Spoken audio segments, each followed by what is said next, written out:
नमस्कार बंधुरा आमी किसानु और आपनारा देखछेन किसानु होम गार्डन। आज के आमी आपनादेर बोलबो जे कि परिचर्या करले नयनतारा गाছে अनेक दिन फुल पाबेन, अनेक परिमाणे फुल पाबेन एबं कि परिचर्या करले এই নয়নতারা ফুল গাছ অনেক দিন টবে বেঁচে থাকবে। ভিডিওটি একটু স্কিপ না করে পুরো ভিডিওটি দেখুন। এই নয়নতারা ফুলের এখন হাইব্রিড জাতও পাওয়া যায়, তো আমি বলবো হাইব্রিড জাতটি আপনারা টবে না লাগিয়ে এই দেশি ভ্যারাইটির দেশি জাতটি টবে লাগান, এতে প্রচুর ফুল পাবেন এবং খুব অল্প পরিচর্যা করেই অনেক দিন এই গাছটি বাঁচিয়ে রাখতে পারবেন। আমার এই দেশি নয়নতারা গাছটি একটি ছোট্ট গ্রো ব্যাগে আছে।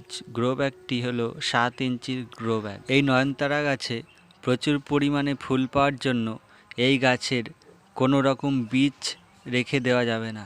এই ফুল গাছে যখনই বীজ হবে, বীজ হওয়ার সঙ্গে সঙ্গে এই বীজগুলিকে ছিঁড়ে ফেলে দেবেন। এই বীজ রেখে দিলে এই গাছে আর বেশি ফুল পাবেন না এবং এই গাছটি খুব তাড়াতাড়ি মারা যাবে, বেশি দিন বাঁচবে না।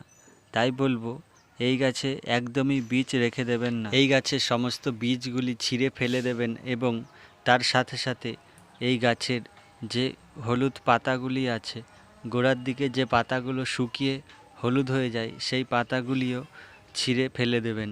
গাছটি সবসময় পরিষ্কার পরিচ্ছন্ন করে রেখে দেবেন এবং গাছের গোড়ায় যে আগাছাগুলো জন্মাবে সেই আগাছাগুলোকে তুলে পরিষ্কার করে রেখে দেবেন। আগাছা যেন না জন্মাতে পারে সেই দিকে লক্ষ্য রাখবেন। এবার আমি এই গাছগুলিকে খাবার দেবো। আমি খাবার হিসেবে একটি মিক্স খাবার বানিয়ে নেব এবং সেটিকেই প্রয়োগ করব। তো মিক্স খাবার হিসেবে এখানে আমি গুঁড়ো সর্ষের খোল নিয়ে নিয়েছি এবং লাল পটাশ নিয়ে নিয়েছি আর নিয়ে নিয়েছি ছাগলের নাদি। এই ছাগলের নাদি গোবর, পচা গোবরের বদলে আমি ইউজ করি। এই উপাদানগুলি ভালো করে মিশিয়ে নিয়ে তারপরে গাছের গোড়ায় প্রয়োগ করব। গরুর গোবরে যেরম গাছের খুব বৃদ্ধি হয়, খুব তাড়াতাড়ি গ্রোথ হয়, তেমনি এই ছাগলের নাদিতেও সেই কাজটাই করে। এতেও গাছের গ্রোথ খুব ভালো হয়। আমি এই ছাগলের নাদি ইউজ করি এবং আমার সব গাছের গ্রোথগুলো ভালো হয় এর জন্য। এবার গাছের গোড়াটি ভালো করে নিড়িয়ে নেওয়ার পরে ওই মিক্স খাবারগুলি দিয়ে দিতে হবে। তো এখানে নিড়ানোর সময় কিছু শিকড় ছিঁড়ে গেলেও অসুবিধা নেই এবং গাছের গোড়ার দিক থেকে যদি কোনো ডালপালা বেরিয়ে এসে থাকে সেইগুলি টেনে তুলে ছিঁড়ে ফেলে দেবেন। ওগুলো না রাখলে গাছের গ্রোথ ভালো হবে, প্রচুর পরিমাণে ফুলও পাওয়া যাবে।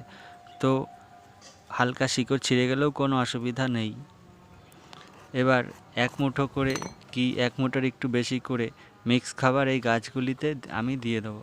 বন্ধুরা, আমার এই নয়নতারা গাছ 4টি আছে, 4টি গ্রো ব্যাগে আছে। তো আমি এই পুরো খাবারটি 4টি গাছে দিয়ে দেবো। এই নয়নতারা ফুল গাছে এর থেকে আর বেশি পরিচর্যার দরকার নেই। এইটুকু পরিচর্যা করলেই অনেক ফুল এই গাছ থেকে পাওয়া যাবে।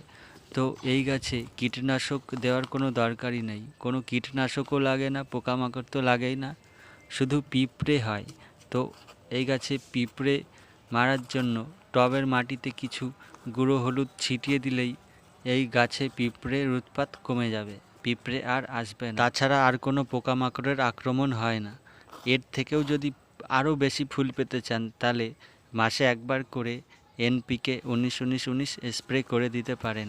ভিডিওটা যদি ভালো লেগে থাকে তাহলে অবশ্যই চ্যানেলটিকে সাবস্ক্রাইব করে পাশে থাকা বেল প্রেস করে রাখবেন এরকম আরও গার্ডেনিং ভিডিও পাওয়ার জন্য। এবং অসংখ্য ধন্যবাদ বন্ধুরা এই ভিডিওটি পুরোটি স্কিপ না করে দেখার জন্য। আজকের ভিডিওটি এখানেই শেষ করছি। ভালো থাকবেন, সুস্থ থাকবেন, দেখা হবে আবার পরের ভিডিওতে।